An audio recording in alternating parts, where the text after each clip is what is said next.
IIT చదువుకోవాలనుకునేటువంటి కళ మీదైతే డైరెక్ట్గా ఐఐటీస్లో మీరు బీటెక్ చదువుకునే అద్భుత అవకాశం వితౌట్ జేఈ. అది ఒకే ఒక్క యూనివర్సిటీ వల్ల సాధ్యం ఇండియా మొత్తంలో. జేకే లక్ష్మీపత్ యూనివర్సిటీ బా ఇన్ జైపూర్. ఓకే. జైపూర్లో ఉంటుంది sir university.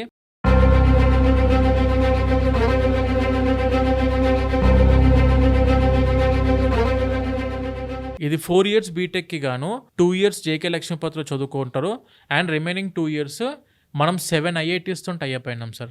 JK Lakshmipat university 7 ఐఐటీస్తో tie up అయింది. IIT Delhi, IIT Kanpur, IIT Jodhpur, IIT Bhilai, IIT Ropar, IIT Jammu and IIT Gandhinagar.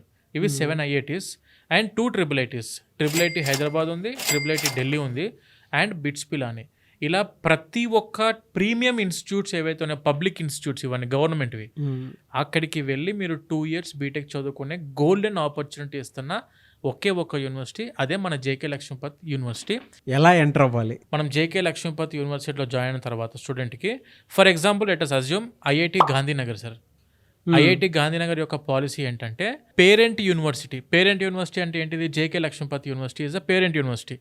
ఆ యూనివర్సిటీలో 1 semester చదువుకున్న 2nd semester and 3rd semester you can study in IIT Gandhinagar direct. 16 లక్షల మందితో కాంపిటీషన్ లో పడి 16,000 సీట్లలో సంపాదించుకున్న ఒక్కడు, అతని పక్కన మీరు కూర్చుంటారు. అతను చదువుకునే చదివి అతని ప్రొఫెసర్సే మీకు క్లాసెస్ చెప్తారు అండ్ అతని హాస్టల్లోనే ఉంటారు. అతనితో పాటే ఎగ్జామ్ రాస్తారు, అతనితో పాటే సెమిస్టర్ మెమో కూడా తీసుకుంటారు స్టూడెంట్. ఐఐటి సెమిస్టర్ మెమో అనేది జోక్ కాదు సార్.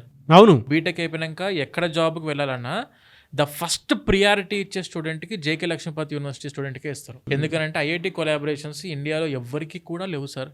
ఏ యూనివర్సిటీకి కూడా లేదు. ఒకే ఒక్క యూనివర్సిటీ, అదే మన జేకే లక్ష్మీపత్ యూనివర్సిటీ. సార్ చదువుకున్నప్పుడు ఓకే, ప్లేస్మెంట్స్ పరిస్థితి ఏంటి సార్ అసలు? సార్ ఇది JK groups sir, already branded company. మన యూనివర్సిటీ బ్రాండెడ్ యూనివర్సిటీ సార్. మన దగ్గర 250 పైన కంపెనీస్తో టైఅప్ అయినాం. అందులో 50 Tier 1 ప్రైమ్ కంపెనీస్ ఉన్నాయి. మీరు గూగుల్ తీసుకోండి, మైక్రోసాఫ్ట్, యాక్సెంచర్, విప్రో, ఇన్ఫోసిస్, ఏ కంపెనీ అని తీసుకోండి సార్. యూనివర్సిటీ డైరెక్ట్ టైఅప్ అయింది. యాక్చువల్గా ఒక యూనివర్సిటీ యొక్క రెస్పాన్సిబిలిటీ ఏంటంటే సార్, మంచి ఎడ్యుకేషన్, టాప్ నాచ్ ఎడ్యుకేషన్ కావాలి అండ్ మంచి ప్రొఫెసర్స్ అందుబాటులో ఉండాలి అండ్ మంచి Tier 1 కంపెనీస్ టైఅప్లో ఉండాలి. అవన్నీ కూడా మన యూనివర్సిటీ ప్రొవైడ్ చేస్తుంది. మనకు అటల్ ఇంక్యుబేషన్ సెంటర్ అని చెప్పేసి నీతి ఆయోగ్ ద్వారా, గవర్నమెంట్ ఆఫ్ ఇండియా ద్వారా ఇప్పటికే యూనివర్సిటీలో 85 పైన స్టార్ట్అప్స్ స్టార్ట్ అయిపోయినాయి. 15 కోట్ల రూపాయల పైన అమౌంట్ డిస్బర్స్మెంట్ అయిపోయింది సార్ ఆల్రెడీ. మన యూనివర్సిటీలో చదువుకుంటున్న బీటెక్ స్టూడెంట్స్ కి నెలకు 1,00,000 సంపాదిస్తున్నారు ఆల్రెడీ చదువుకుంటూ, వాళ్ళు బిజినెస్ స్టార్ట్అప్ చేసి. మరి మంచి అవకాశమే స్టూడెంట్స్కి. హాస్టల్ ఫెసిలిటీ కానీ, లేదంటే ఎడ్యుకేషన్ లోన్ ఫెసిలిటీ కానీ, ఇన్ క్యాంపస్ హాస్టల్స్ ఉంటే మన ఆంధ్ర ఫుడ్ అందుబాటులో ఉంది, సౌత్ ఇండియన్ ఫుడ్ అందుబాటులో ఉంది. స్టూడెంట్కి ఎక్కడ సేఫ్టీ పాయింట్ ఆఫ్ వ్యూలో ఎడ్యుకేషన్ అయితే సార్, ఒకటి ఐఐటితోనే టైఅప్ అయిన యూనివర్సిటీ కాబట్టి ఎడ్యుకేషన్ గురించి మనం 1% వరి అవ్వాల్సిన అవసరం లేదు. ఎందుకు అనంటే ఇక్కడ చదువు చెప్పేది కూడా ఐఐటి, ట్రిపుల్ ఐటీ, ఎన్ఐటి నుంచి అవుట్ పాస్ అయిన పిహెచ్డి ఫ్యాకల్టీ ద్వారా ఎడ్యుకేషన్ ఉంటుంది. ఇప్పుడు మనకు జేఈ ఉంది సార్. జేఈ ఎగ్జామ్లో 95% వచ్చింది అనుకోండి సార్, 100% స్కాలర్షిప్. జేఈలో 90% అబోవ్ ఉందనుకోండి, 75% స్కాలర్షిప్.